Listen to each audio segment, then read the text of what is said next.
गर्न खोजेको हो भने अघि मेरो भन्दा अगाडि डाइरेक्टर सर र डाक्टर विवेकले चाहिँ क्यान्सरको के छ त अवस्था भनेर देखाउनु भएको छ. But if you just have a look at the slide, it just shows that the incidence of cancer is high in high income countries, but unfortunately the deaths due to cancer is very high in low income countries. So योबाटै थाहा हुन्छ कि हाम्रो चाहिँ क्यान्सरलाई चाहिने from prevention, promotion, early detection to palliative care को अवस्था चाहिँ कस्तो छ, because the death rate is high, including in Nepal. त्यसपछि let me talk more about the public health response. Around 1/3 of deaths from cancer can actually be prevented because it is caused by 5 modifiable behavioral risk factors. And त्यो भन्दा पनि अझ म emphasize गर्न चाहन्छु कि tobacco use is the single most and an important risk factor for cancer and is responsible for around 1/4 of the cancer deaths. अब यो हेर्नुस् त, हामी नेपाली, हाम्रो नेपालको सिचुएसन कहाँ छ? हामीले 2010 मा टोबाको कन्ट्रोल एक्ट बनाएको थियौँ. आज 14 वर्ष भइसक्यो, तर यो रिजनमा नेपालको अवस्था कहाँ छ ल हेर्नुस्. If you see the tobacco use prevalence in the Southeast Asia region by use of tobacco products, मैले चाहिँ हाइलाइट गरिरहेको छु. Nepal, the population, according to the population of Nepal, the percentage is quite high. So तपाईले हेर्न सक्नुहुन्छ इन्डियाको population त्यस्तो छ, तर त्यहाँको पर्सेन्टेज हेर्नुस् र नेपालको पपुलेसनको आधारमा चाहिँ tobacco products both smoking and smokeless कति प्रिभलेन्ट छ भनेपछि where is our public health interventions moving. Next, by gender हेर्नु भयो भने त्यहाँ देख्नुहुन्छ तपाईँहरूले नेपालमा चाहिँ महिलाले, women smoking is increasing. And it is alarming because around 12% of women in Nepal are smoking. मैले तपाईहरुलाई त्यो WHO को 11 वटा देशहरुको चाहिँ तुलना गर्न खोजे र यहाँबाट स्पष्ट छ कि हामीहरु चाहिँ नम्बर 1 किलर टोबाकोलाई कसरी चाहिँ एड्रेस गरिरहेका छौं र कसरी गर्नुपर्ने छ. अघि मैले भने WHO को डिफरेंट टेक्निकल प्याकेजेसहरु छ, डिफरेंट रेस्पोन्सेसहरु छ जसले चाहिँ टोबाको, अल्कोहल, डायट, फिजिकल इनएक्टिभिटी र डिजिजलाई चाहिँ म्यानेज गर्न सक्छ. यसमा मैले WHO को बेस्ट वाइज इन्टरभेन्सन्स को बारेमा भन्न चाहन्छु जुन कस्ट इफेक्टिभ छ, जुन अहिलेको जुन अहिले आइरहेछ नि यो फाइनान्शियल क्रन्चेस, फाइनान्शियल लिमिटेशन्स ग्लोबली जसले हाम्रो देशलाई पनि असर पार्छ. त्यो त्यसको सन्दर्भमा चाहिँ यो 6 वटा प्रायोरिटिजहरु चाहिँ हामीले गर्यो भने एउटा चाहिँ WHO FCTC भन्छ, framework convention of tobacco control, त्यसको एम्पावर पोलिसी मेजर्सलाई चाहिँ इम्प्लिमेन्ट गर्ने. दोस्रो चाहिँ मैले भनिहालेँ नेपाल चाहिँ FCTC को मेम्बर भएको 2007 मा. अब आज चाहिँ 2024 भइसक्यो. हामीले त्यो अघि देखाएको स्लाइड्समा टोबाको युजलाई चाहिँ कम गर्ने, क्यान्सरलाई कम गर्न के गर्नुपर्छ भनेर चाहिँ त्यो स्लाइडमा देखाइएको छ. For Nepal, we need to enforce bans on tobacco advertisement, promotion and sponsorship. अस्ति भर्खरै चाहिँ चौधरी ग्रुपबाट एउटा कुनै पनि सुतिजन्य पदार्थको इनडाइरेक्ट एडभर्टिजमेन्ट भयो, त्यो पनि कलेजेसमा गएर. त्यसपछि raise taxes on tobacco, protect people from second hand smoking. Maybe you're right if you think so, but protecting your people from second hand smoke is my right.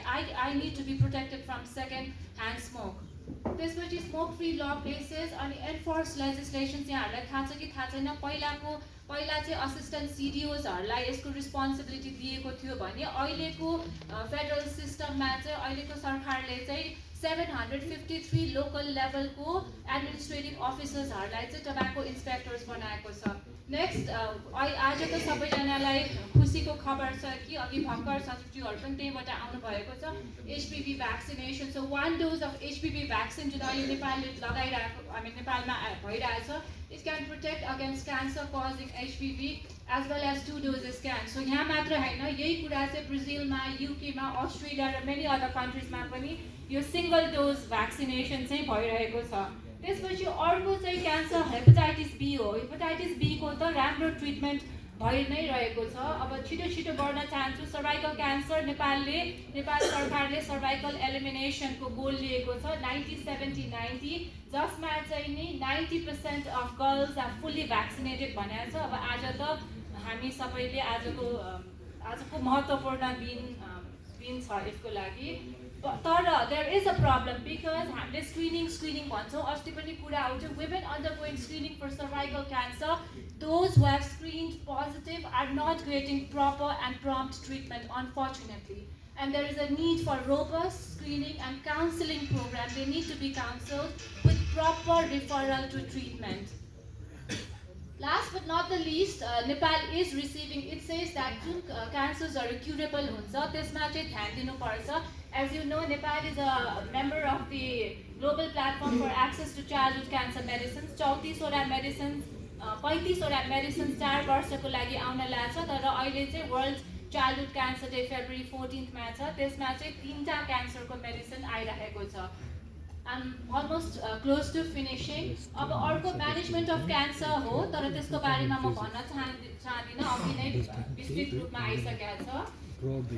Last but not the least, by this slide I want to show that cancer prevention did not essentially be at the tertiary care. Cancer prevention can start from the community to the primary healthcare center, moving forward at level 2, level 3 and level 4, and there are various types of interventions that each level of healthcare providers can give. So let's not just think that NCDs needs to be step up. NCDs including cancers can be stepped down भनेको primary healthcare level बाट नै माथि जाने तर माथि मात्रै हुनु पर्दैन. It can still come back to the PHC if we have a robust health systems to address NCDs and cancer. Moving to my last slide. Well, यो कुरा पनि अघि आइसक्यो सिस्टम्सलाई कसरी स्ट्रेन्थन गर्ने भनेर. अब एउटा चाहिँ भन्नै मन लागेको कुरा के छ भने अस्ति नै मात्र 2016 सालमा national treatment cancer treatment protocol बनाएको थियो टप 10 क्यान्सर्सको लागि. If only this protocol was mandatory implemented or there is an opportunity to update this protocol, जुन हस्पिटलहरूले नेपाल सरकारबाट 1-1 लाख रुपैयाँ लिनुहुन्छ त्यहाँ यो म्यान्डेटरी अप्लाई गर्ने हो भने त्यो पैसाले धेरै नेपालीहरूको चाहिँ क्यान्सरको उपचार यही प्रोटोकलको फलो गरे भने हुनेछ र हुन्छ पनि. त्यही भएर म चाहिँ आज अनुरोध गर्न चाहे कि यो प्रोटोकललाई म्यान्डेटरी इम्प्लिमेन्ट गरिदिनु होला. बरु अपडेट गर्नु छ भने यसलाई अपडेट गर्न WHO तयार छ. Last but not the least, we all know how important palliative care is. अनि यो पिक्चरबाट चाहिँ there are many ways, there are many public health interventions and our own interventions from where we can prevent cancer, but it does require robust nationwide mass media campaigns which is just not in our context or what we think but also at the local context like Maithili bhasama, Bhojpuri bhasama, so that it actually targets the local population. This is my last slide. यो चाहिँ अघि director सरले doctor विवेकले भन्नुभएको र मैले भनेको कुराहरूलाई चाहिँ एउटा अम्ब्रेला उसमा राखेर कसले के गर्न सकिन्छ र कसरी गर्नुपर्छ भन्ने कुरा मैले प्रस्तुत गर्न चाहे. र यदि हामीले क्यान्सरलाई कन्ट्रोल नगर्ने र एनसिडीलाई कन्ट्रोल नगर्ने हो भने नेपालले जुन सस्टेनेबल डेभलपमेन्ट गोल्स अचिभ गर्नु छ हाम्रो डेथ रेट चाहिँ माथि जान्छ. मैले त्यहाँ देखाइसकेँ तल एज प्रोजेक्टेड चाहिँ जाँदैन by 2030. Thank you so much.